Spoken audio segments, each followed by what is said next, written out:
It's Sports by the Book at the South Point Studio. Here's Jeff Parles and Alex White.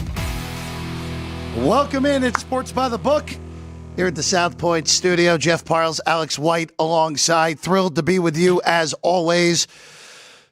Alex, all I'll say is this NFL card doesn't look the greatest, but what did I say yesterday? That is exactly what you said. It was not the greatest looking college card, and we got absolute utter anarchy in college football yesterday, with Alabama losing as a 23.5-point favorite to Vanderbilt. Tennessee loses. A top 10 team, even though they were an underdog, loses by 30 plus.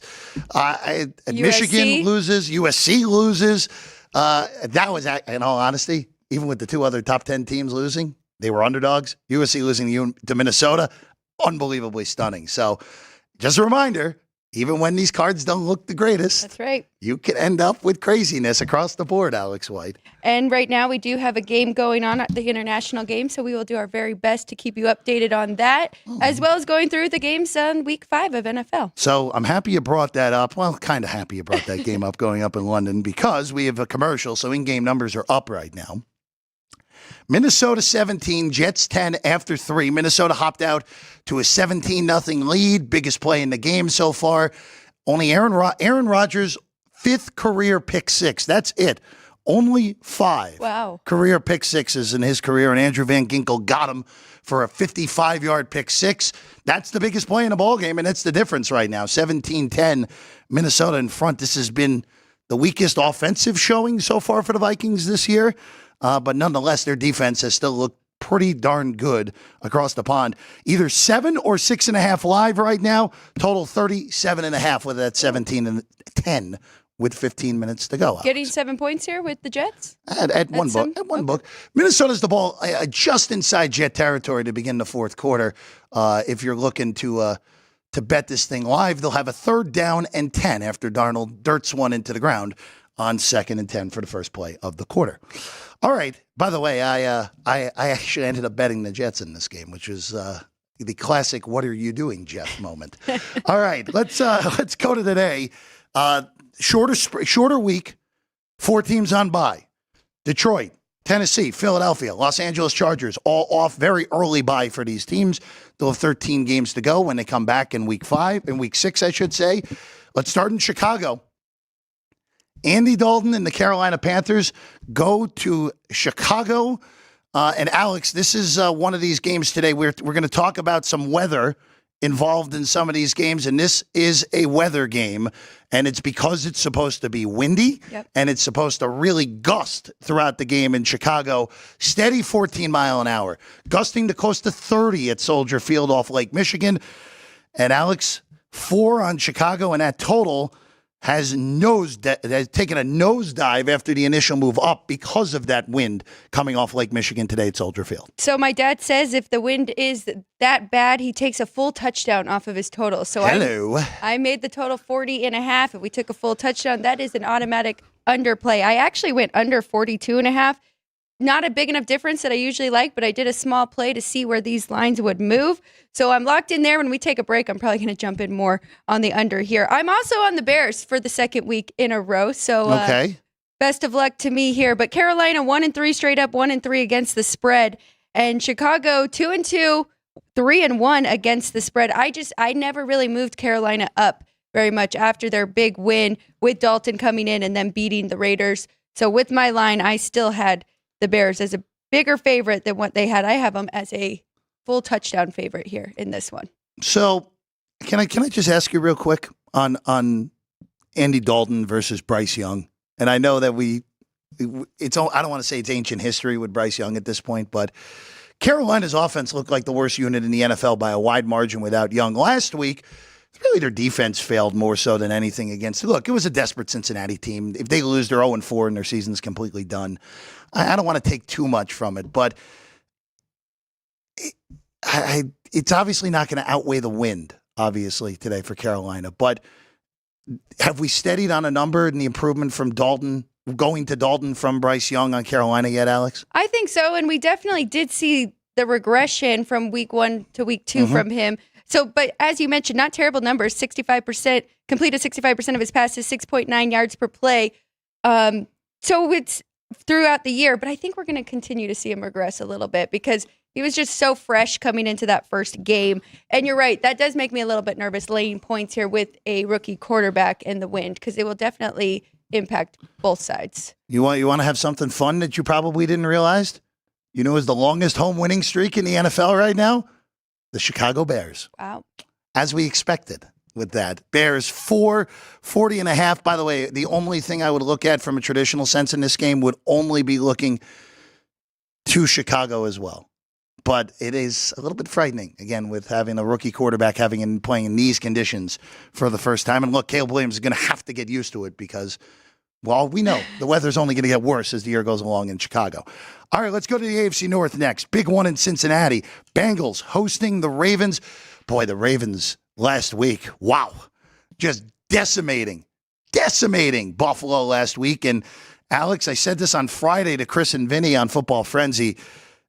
If Derrick Henry is going to look like this, is scary for what this Baltimore offense can become.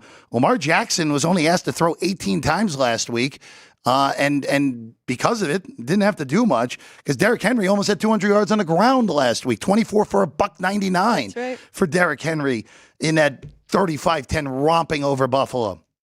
Cincinnati, of course, we talked about it a second ago, finally get on the board this year. They go to Carolina. They beat the Panthers by 10. Burrow has looked much more comfortable the last few weeks. Remember, even I lost against Washington. That wasn't on the offense. That was the defense's fault. Washington didn't punt in that game. You're not going to win many games. Even when you don't punt yourself, you're not going to win many games when the other team doesn't punt. 2.5 behind us. This is actually market high on Cincinnati now, Alex. 48.5 on this one, and I'm curious your thoughts on this with a very important game here for Baltimore.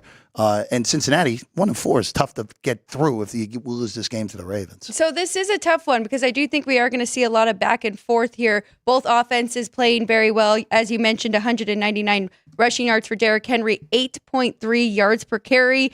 He had 1 rushing and 1 receiving touchdown. He has the most rushing yards right now in the league, and he has the most big plays of 20 yards or more at 6. It's really the defenses when I'm looking at these two, and we know that the Cincinnati defense has definitely struggled this year. So I did lay the 2.5 with the Ravens. It's a division game. Like I said, it's going to be back and forth. I think it's going to be the last team to score is going to win, but I think Baltimore's defense will get a stop in this one, and they'll get the win. So real quick on the Cincinnati side of things, again, they're dealing with a whole collection of defensive injuries still. That's been their bugaboo so far. But B.J. Hill is back, which is a big deal for that Cincinnati defense. He has not played in 3 weeks, and the interior of that Cincinnati defensive line has been abysmal without him so far. Sheldon Rankins is still out, but getting Hill back is a gigantic deal for the Cincinnati defense that I think will look a lot better today because of getting Hill back. Hendrickson had an injury scare last week. He ends up being okay as well. Look, if you're Cincinnati, with everything that's gone wrong in the first month of this season, if you win at home today against the Ravens, with how great Baltimore's looked the last 2 weeks, guess what? Cincinnati and Baltimore would have the same record with Cincinnati holding the tiebreaker for the moment. It's not a horrible place to be, all things considered, with the mess the first 3 weeks were for Cincy. I like the Bengals outright. I think this is a good spot. And again, how often are you getting Burrow as an underdog at home? Just doesn't happen very often. I took a chunk of the money line. And if Baltimore wins, you know what? Then the Ravens are as good as we thought they were before the season, Alex. Well, it's tough. I mean, it took some time, but getting Chase back, getting Higgins back, as you mentioned, that offense is really clicking here. So it's going to be a great game. This is the one I'm looking forward to. Looks like the total came down a little bit. We'll talk to Vinny about that. But at 48.5, that is very tempting to go over with how these offenses have been playing. Cincinnati, not quite the wind that there is in Chicago, but it is a little windy. Gus, not as aggressive as they are in Chicago as well. But that is something to keep in mind for this game. Always a little bit of a swirl there at Paul Brown Stadium in Cincinnati. Well, not to mention totals 50 this year are 4-0 to the under. So I mean, that's the first thing I looked at right there I made this game 50.5, so it's not quite enough to want to go over. Let's go to Houston next. Tongue-tying myself on the Stephon Diggs revenge game, which Kyle Brandt on the NFL Network broadcast was actually talking about how much he doesn't like revenge games, Alex. So I don't know if that was a direct shot at you or not.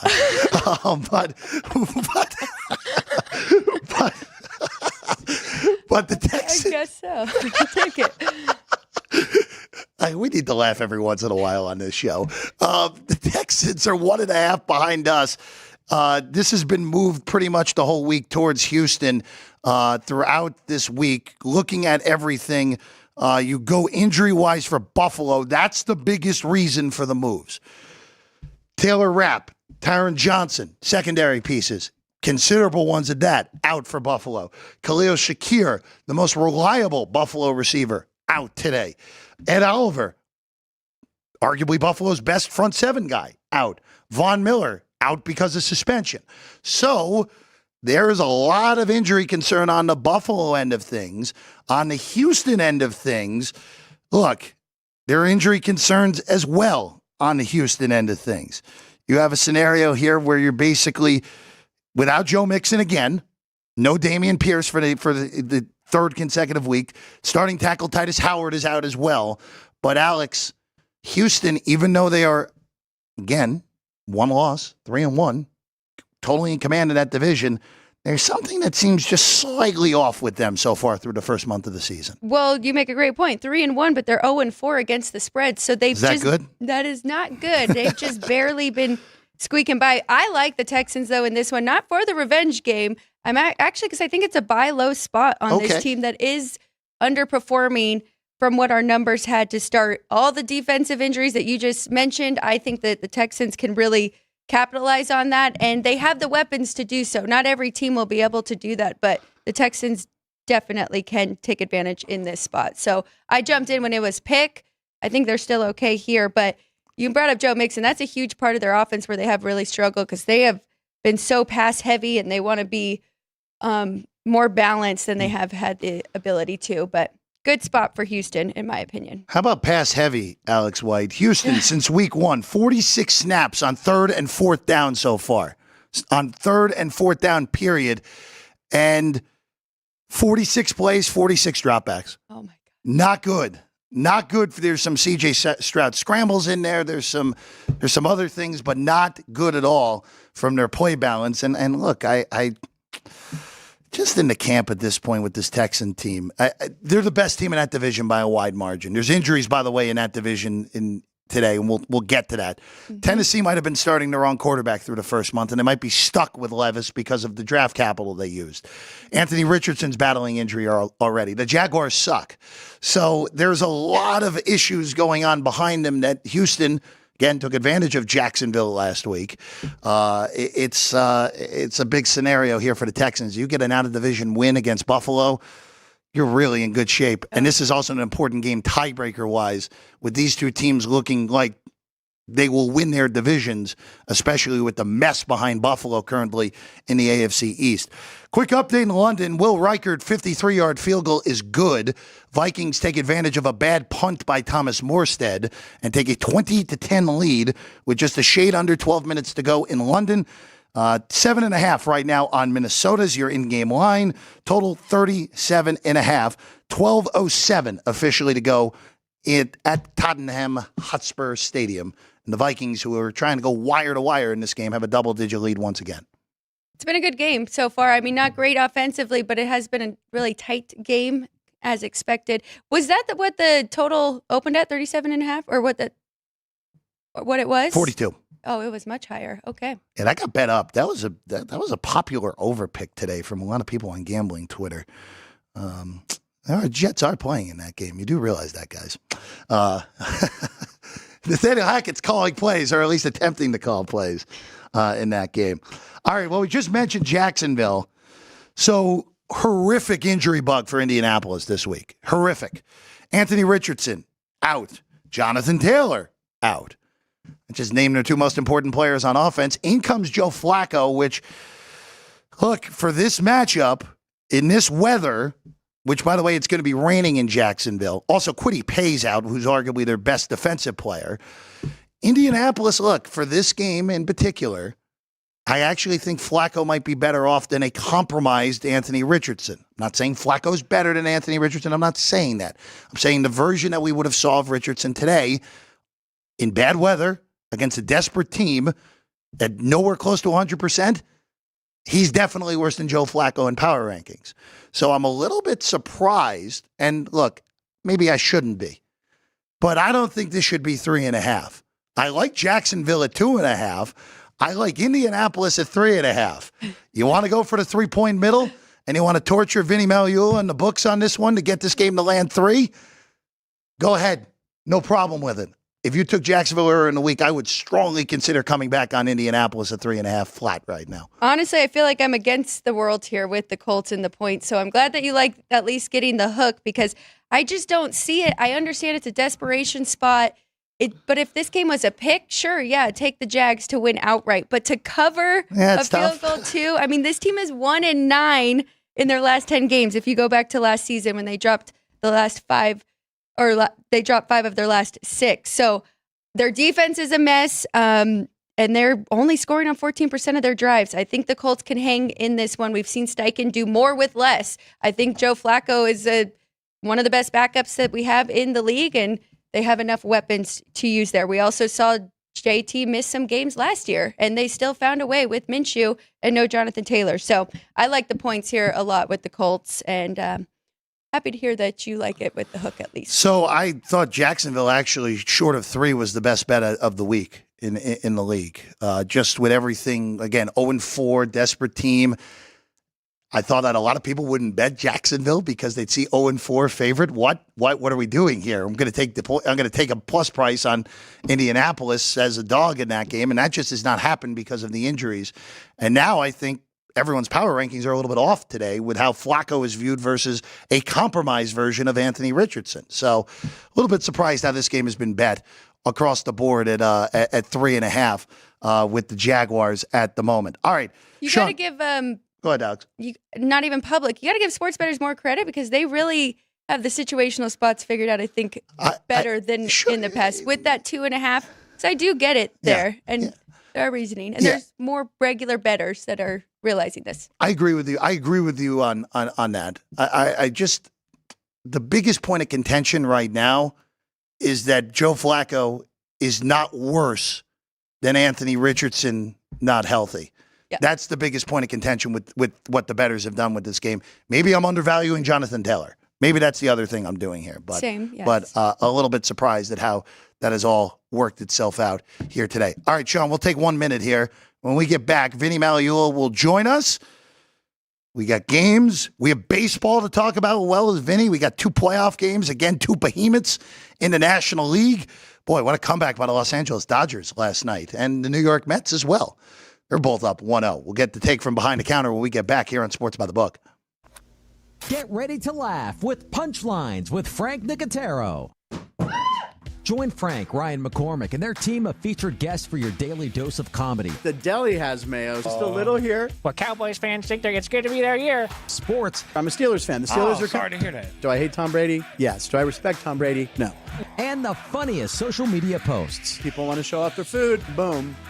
Wiener on a guy's shoulder. Because you're like, oh, it's Libby. Oh, she looks like my Italian aunt. It's your one-stop spot for great laughs and a good time. Find us on YouTube at Punchlines FN. Join the chat live weekdays at noon Pacific for the ultimate blend of jokes, sports, and viral fun.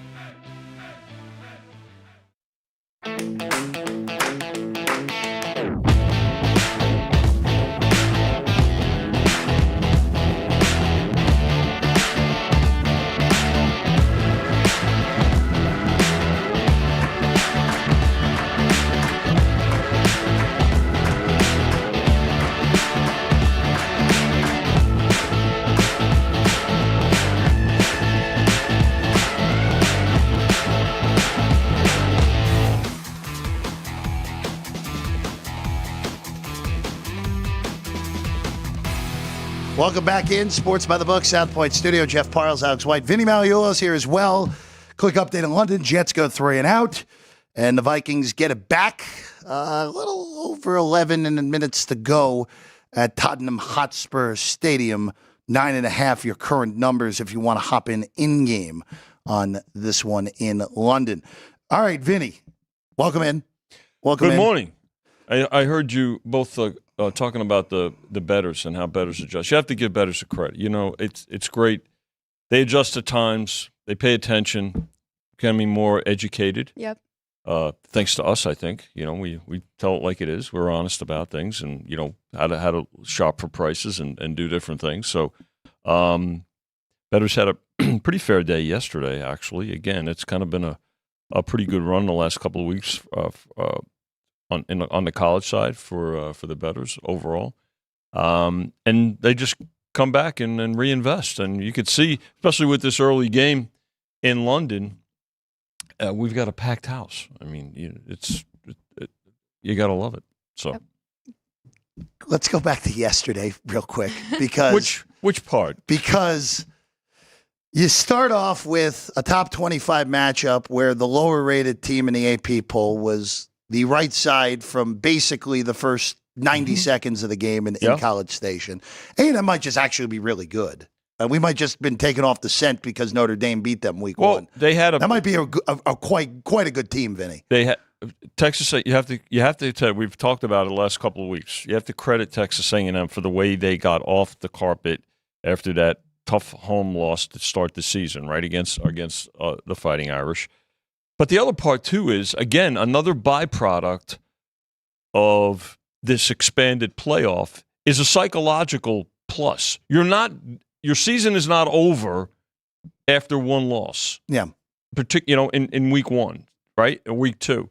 So Texas A&M's good.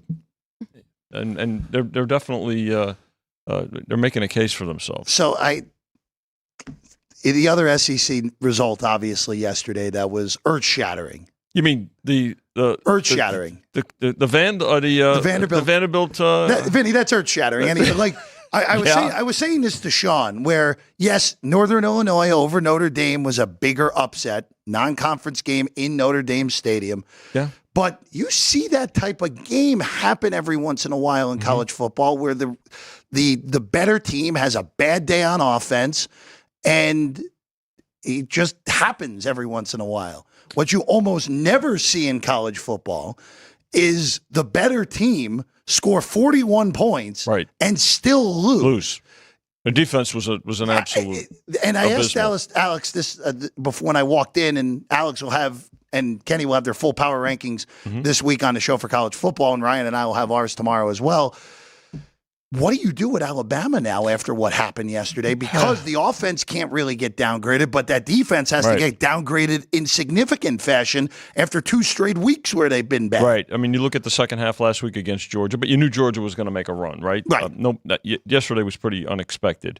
So probably a point and a half, maybe 2. I mean, you've got to take into consideration that the defense needs a lot of attention.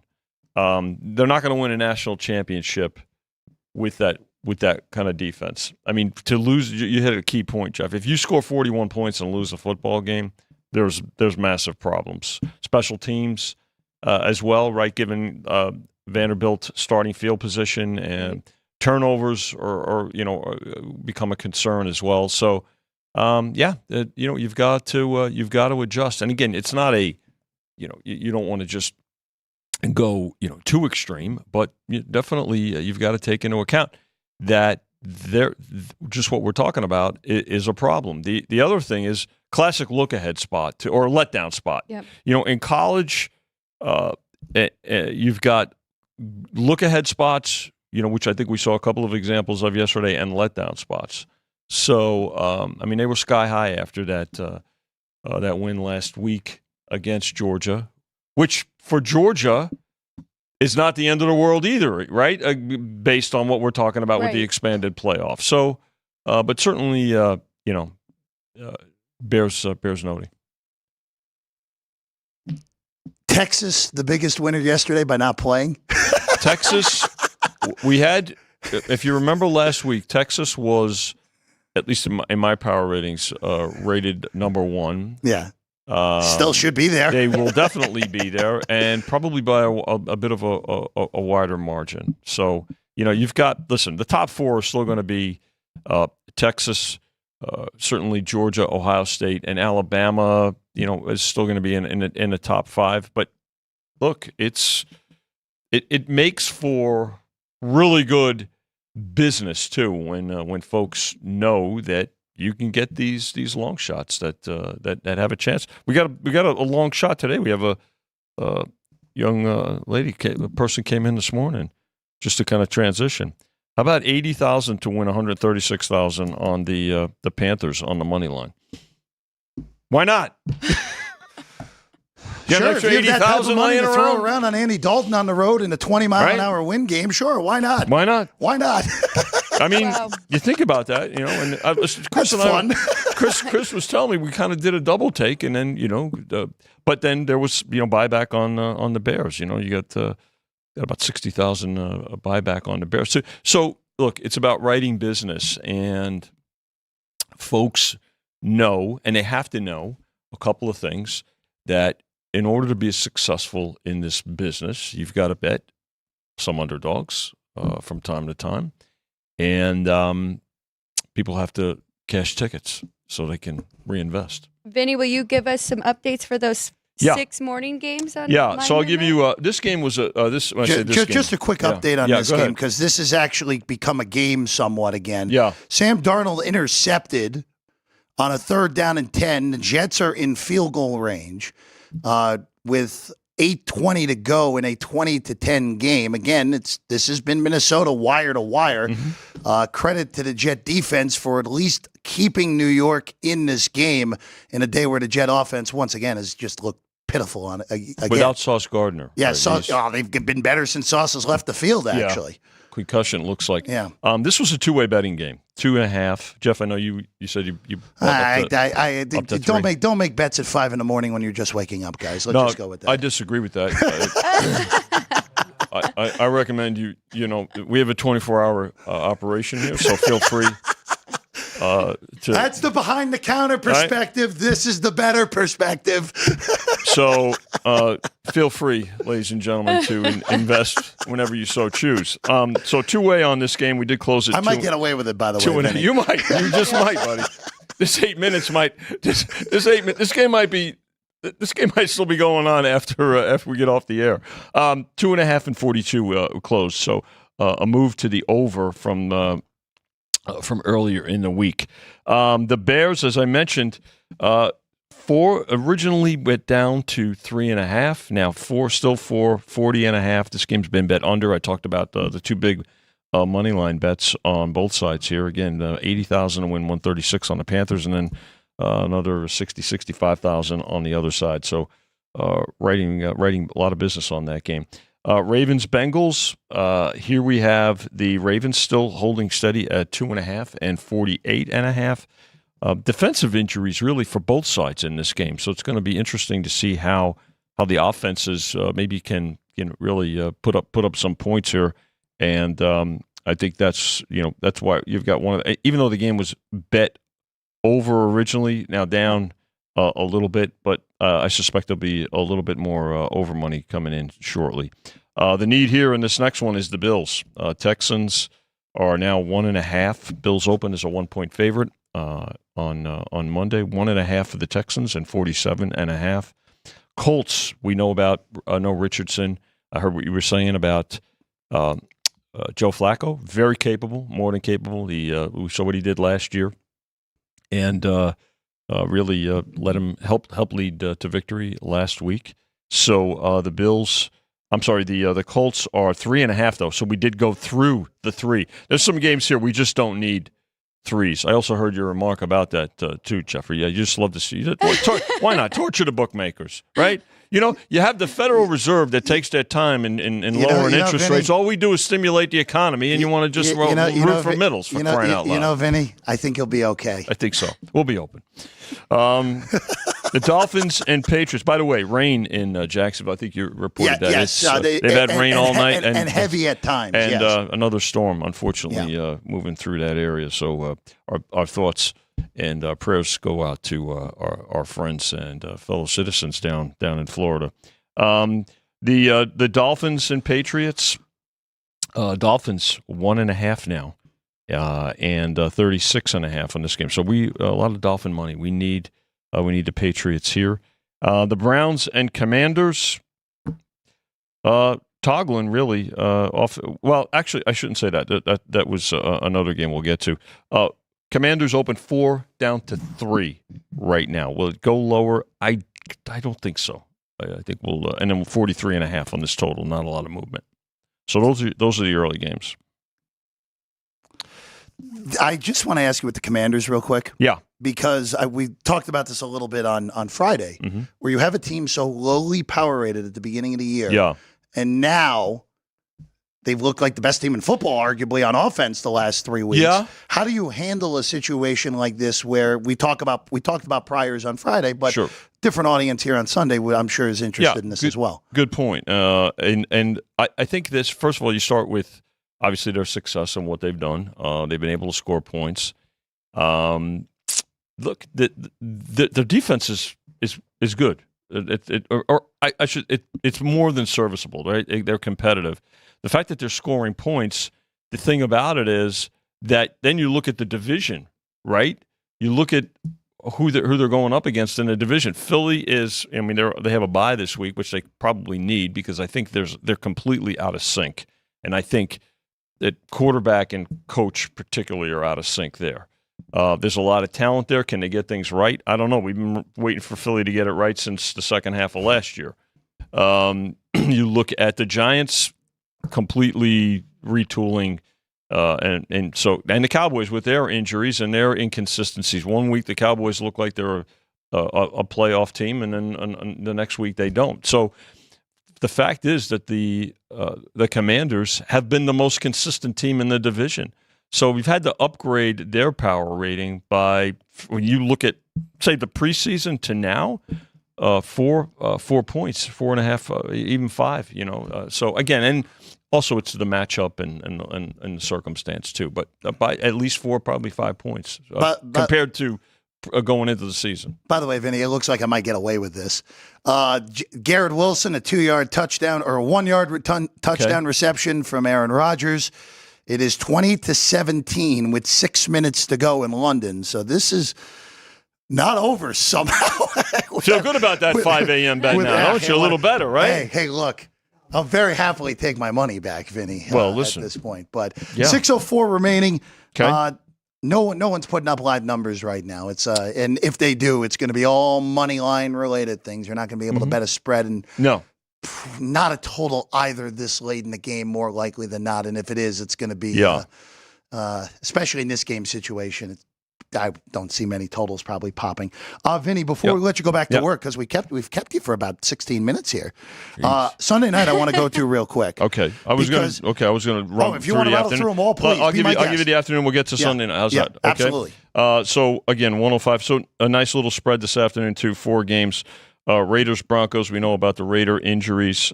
This one's a toggler, right? 2.5 to 3. They're laying the 2.5 and taking 3 with the Raiders there.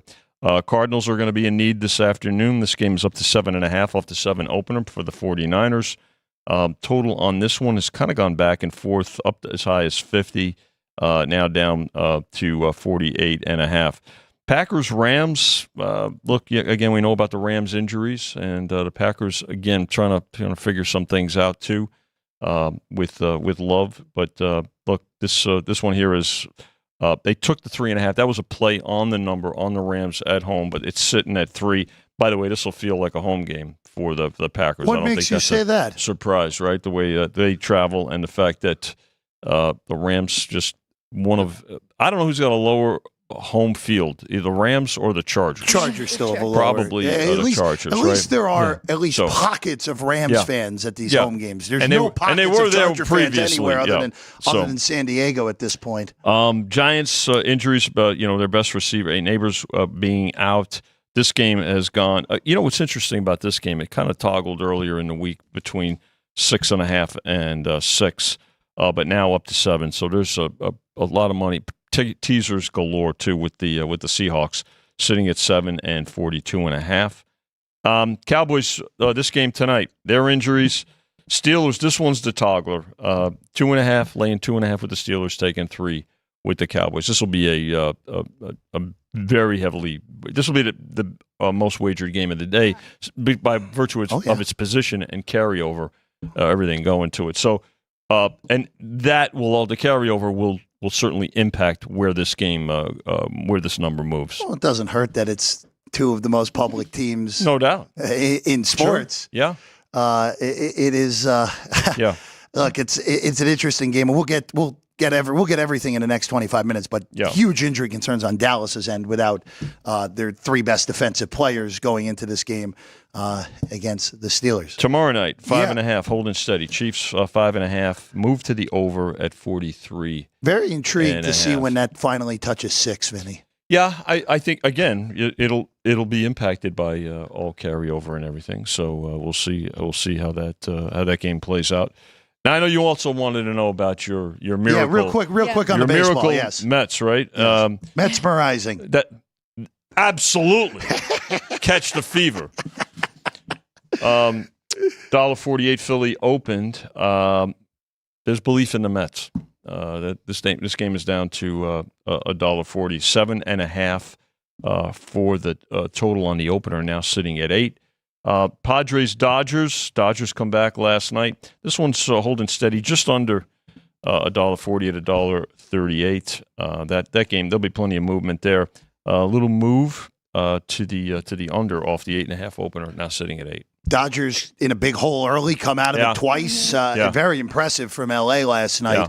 Of course, a franchise, even with that title in 2020, have had their fair share of playoff failures. And it was a very nice step in the right direction last night with that come-from-behind win against the Padres. So, and again, Chris has got the exactas open, adjusted series prices, futures for the pennant in the World Series. So still plenty of baseball action and betting opportunities. And then Tigers and Guardians, that's still total? That's the lowest one on the board, right? Because we do have Scooball going. And that game is Monday afternoon. Tomorrow. Yep. 6. Yep. For an American League. Yeah, can you look at that? 6 for the total. That is Tigers are about a quarter. About a quarter. $1.20 to $1.25, and 6 for that total. 6 shaded to the over.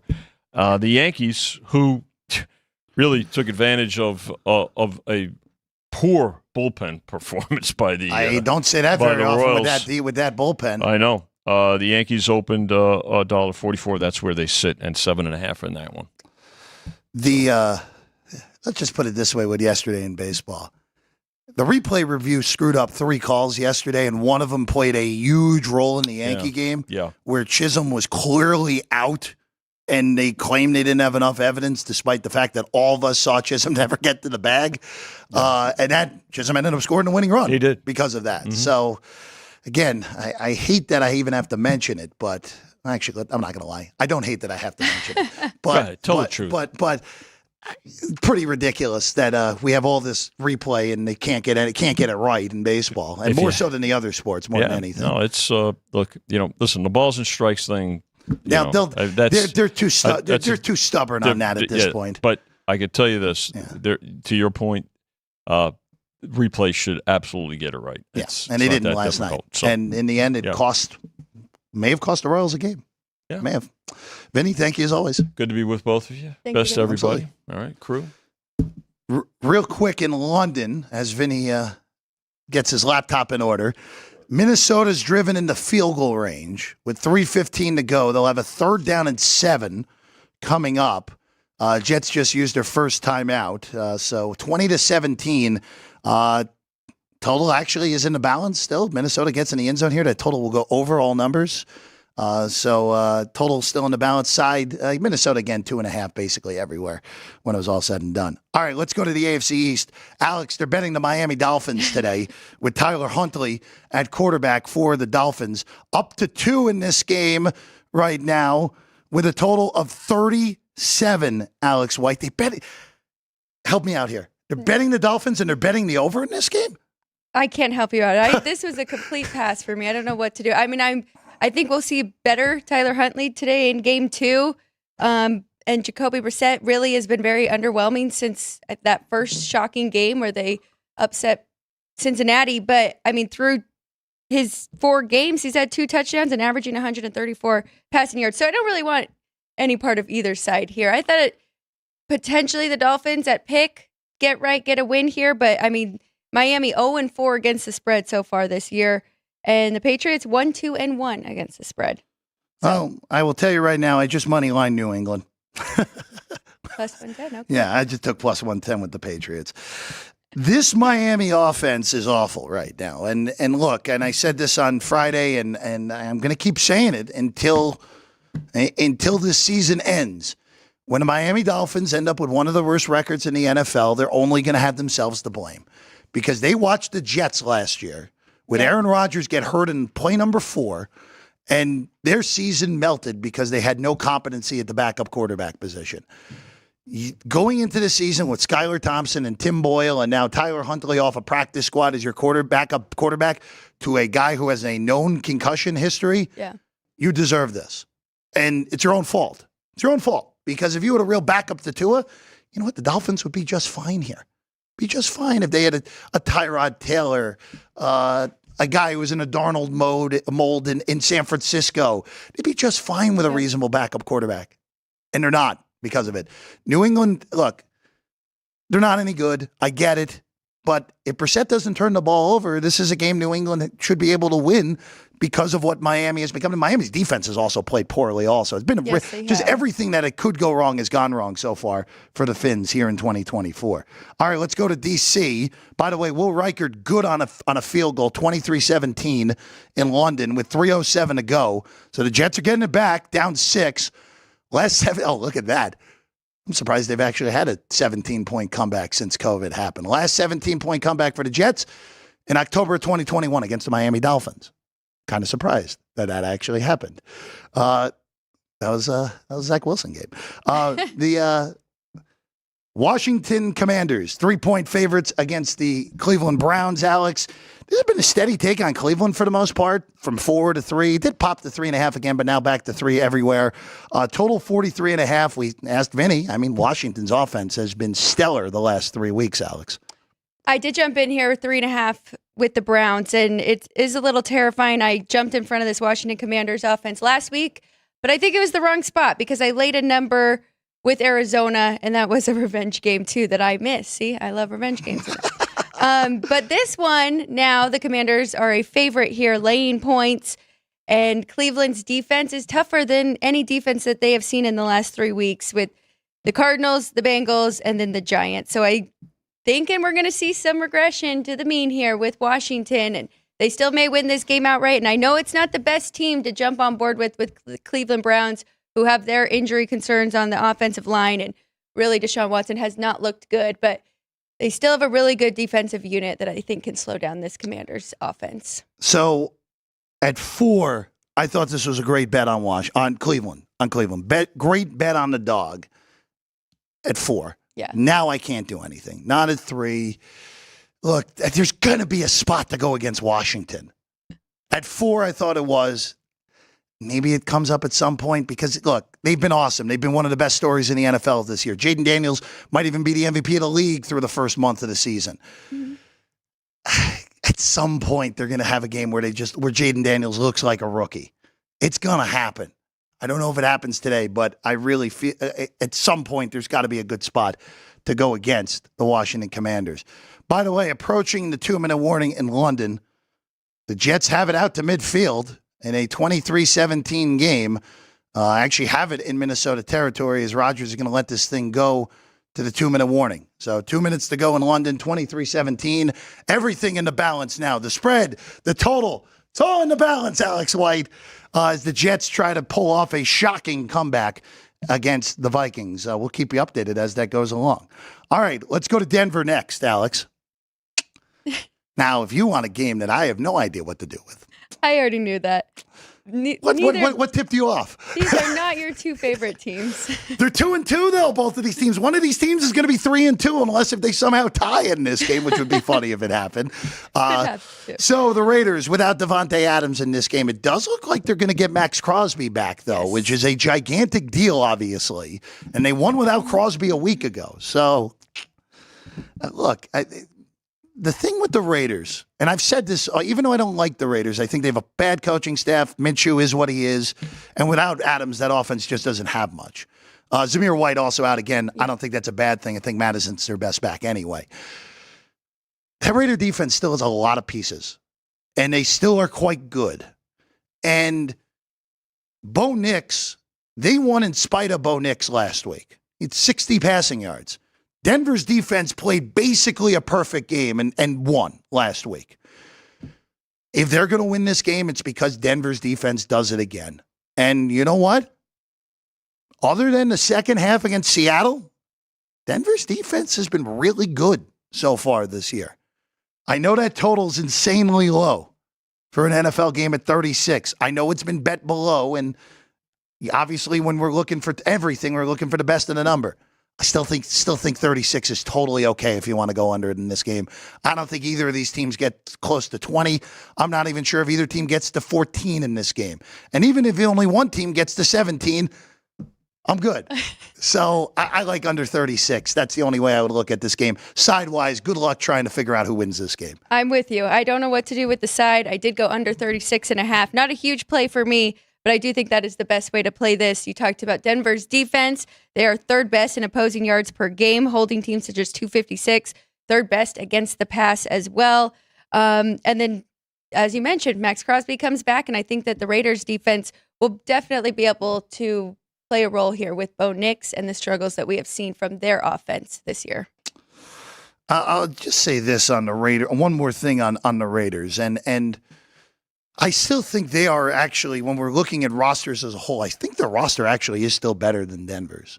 But there is a coaching advantage for Denver in this game. And Vance Joseph, again, we know some guys are just not head coaches and they're coordinators. Yeah. Vance Joseph been awesome as a defensive coordinator in Denver. It's kind of weird. You see a guy who was the head coach there once and comes back as be the coordinator.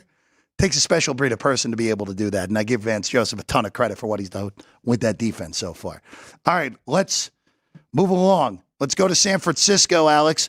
The hottest game in Levi Stadium history coming today. 7 for the Niners now, or excuse me, 7.5. Sean's got it. There's a lot of 7 in the market with juice to the favorite, Alex. Total 48.5 on this one. I'll just ask you, we don't normally talk about heat in NFL games. Does that play any role in your handicap at all in this game? Well, that correlates with the over, right? My dad actually said on his show this morning he likes the second half going over, so kind of waiting that out and then jumping in and for the second half total there. But in regards to side, I do have the Niners even a bigger favorite here.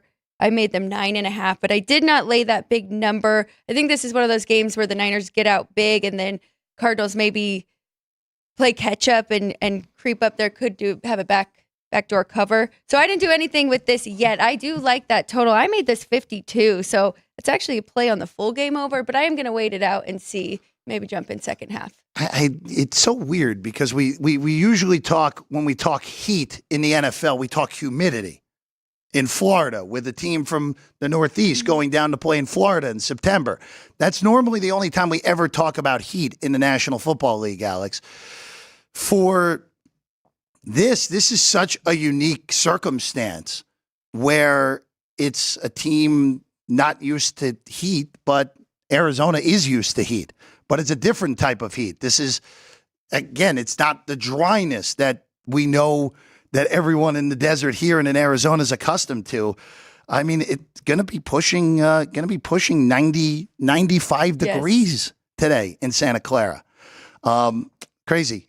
With that said, Arizona's defense is awful. Yes. They are the worst defense in the NFL right now. And with San Francisco getting healthier, still no McCaffrey, but everyone else is good to go today. San Francisco should be able to put up in the 30s here. This would be a team total look for San Francisco today, more so than anything to the over, Alex. I agree with that. I do think it is pretty high. It's like 28.5, but I think you're okay there. And Brock Purdy has done fantastic even without his best weapons there. I mean, we saw a Jennings game. We've seen the backup running back, Jordan Mason, has the second most rushing yards right now. So they've really put some things together, and Brock Purdy has done good. So, yeah, I like the team total over, or maybe even looking at the Niners first half here. A lot of ways to play this game. Jets are on the cusp of the red zone in London with 58 seconds to go. They have first down and 10 at the Minnesota 26-yard line as Rodgers incomplete. He almost let catch for himself. No, it's okay. You dropped it. Stop the clock. 23-17 again. Minnesota trying to hold on again. It was 17-0 Minnesota quickly in this game. And again, the Jets trying to mount a shocking comeback across the pond against the Vikings. All right, let's go to L.A. Vinny mentioned this is going to be basically a home game for the Packers in this game at SoFi Stadium. 3 with the Packers, 49 the total, I should say. It was 3.5, and it has been bet down through the week here on the Rams. We know the Rams' injury concerns. We've mentioned it every week. The wide receivers, Kupp and Nakua still out. Offensive line injuries for the Rams. There's a lot of injury concern on the LA side. But look, for Green Bay, and again, this is not supposed to be any statement other than the facts. In the 2 games Jordan Love has started, the Packers have won both. The 2 games Jordan Love has not started, they've won both. That is just the facts. There's no spin to that. So I think this is a very important game for Green Bay to just get Jordan Love a win. I know that sounds weird and very baseball-ish, but you don't want the young kid's confidence coming off that great finish last year and then coming into the year and struggling out of the gate in his few starts so far. We get a flag? That is an interception, I think. Oh. And that is the ball game in London. We're going to see a replay on that. That ball is very close to hitting the ground. But the Vikings look like they're going to survive on an interception at the end. Aaron Rodgers with a 3-interception afternoon. I'd have to imagine that's probably only happened 2 or 3 times in his career. And it looks like Minnesota is going to escape here in this one. Yeah, that defense really is no joke. We've been talking about Brian Flores' defense, and yet again, they look very good. Should I go on with the Packers-Rams? Please. Yes, absolutely. Okay. So I have 2 kind of bold where I feel like I'm against a lot of people, and that's with the Colts taking the points, and I laid the 3 here with the Packers. I think this is a good spot, kind of going off of what you're saying with Jordan Love, but also if you look at last week, I mean, that second half, he really got going. I think it was just getting back into the rhythm for him. Very familiar coaches between these 2. We know that, but Matt LaFleur has a lot more to work with in this matchup. So I think that at the end of this game, we're going to say, why were we afraid to lay 3? Because I think that with the Rams and their injuries, and I mean, the amount of points they gave up, 24 to the Bears and 41 to the Cardinals, I think that the Packers are going to be just fine in this one, even though they are traveling across the country and laying points on the road.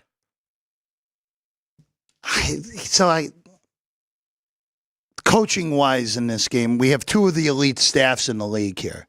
McVay, LaFleur, they're high-end head coaches. And normally in those well-coached games, even if it was even if it's better offenses, which the offenses should be ahead of the defense in this game, I still kind of like looking to unders in this sort of spot. Almost a 50 total in this game. This would be a lean to the under for me. Especially, again, Green Bay's success so far this year has been in games where their defense has really played at a high level. Those 2 games that they won, again, yes. Stafford is way better than any of the quarterback play in those 2 games from Richardson and Levis. But Green Bay's defense did not show in the first half against Minnesota last week. So a lean to the under in that one. All right, let's go to Seattle. Seahawks, 7-point favorites against the Giants. All-world rookie Malik Neighbors will not play. He has a concussion. Devin Singletary likely will not play either for the Giants. So uphill battle for Daniel Jones without his 2 best weapons here in this game against a Seahawk team. This is a weird rest game now. Giants have the mini bye. Seahawks have a short week. So a little bit weird with that, Alex. So that's the main reason I stayed off here, because of the big rest advantage for the Giants. But If you told me Seattle ran them out of the building because the Giants struggled to move the ball, it wouldn't shock me one bit, especially with Seattle's defense looking a lot more healthy than it did a week ago. I have not done anything in this game either yet, but I did make Seattle a 9.5-point favorite at home, but I'm pretty high on the Seahawks.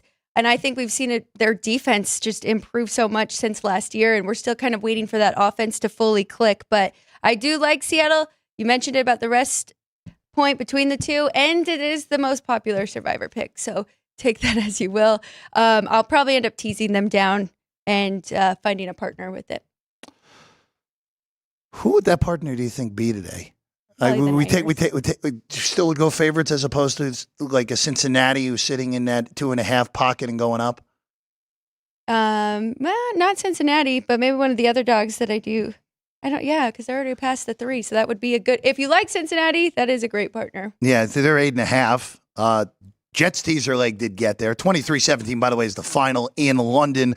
By the way, I asked Alex, Twitter helped me out. Aaron Rodgers, just his 6th career game with 3 interceptions or more in his 20-year career. And in the end, ends up paying the price for 23-17. Minnesota moves to 5-0, as we all expected going into the season for the Minnesota Vikings. Sam Darnold, hive. Yeah. Hey, Darnold, by the way, with his worst game of the year, and Minnesota still finds a way. Credit to that defense once again for the Vikings. All right.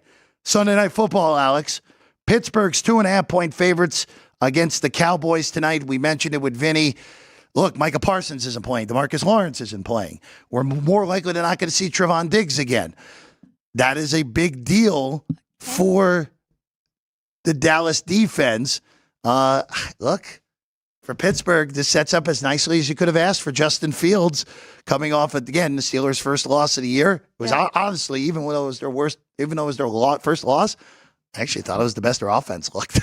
So this is catch-22 for that game. But look, the Steelers 2.5-point favorites. I don't love the fact that 10 days ago, this would probably have been Dallas 1, but the injuries and big defensive injuries, I think, tipped the scales enough here that it's okay to lay it with Pittsburgh in this game. I'm with you. That's why I'm wearing this Watt jersey here for the Steelers today, -2.5. I think they can cover this number. Too many injuries on the defensive side for the Cowboys, and they have also struggled offensively.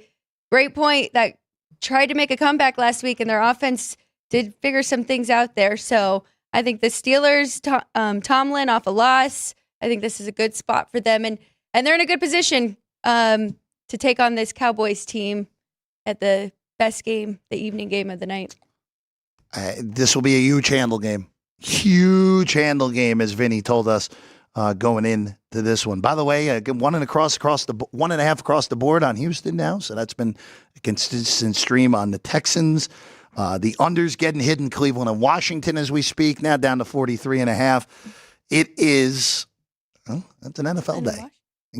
And we'll see how it all plays out. Only because of the buys, only 6 games at 10 a.m. today. How about that? We actually might have enough eyeballs for once. That's right. To get all the games at once here in our little box here at the South Point. All right, tomorrow, Alex and Kenny are back, 9 a.m. You have a lot to talk about, my friend. Yes, we do. And usually Monday are heavy college football. Give our updated top 10. Also give out some run-heavy, pass-heavy teams and pace of play. And then Tuesday we go NFL heavy. But then you and Ryan are back for Football Frenzy. We will be back at 3 o'clock. We'll have our power rankings. We'll get you ready for Monday Night Football between the Kansas City Chiefs and the New Orleans Saints at Arrowhead Stadium.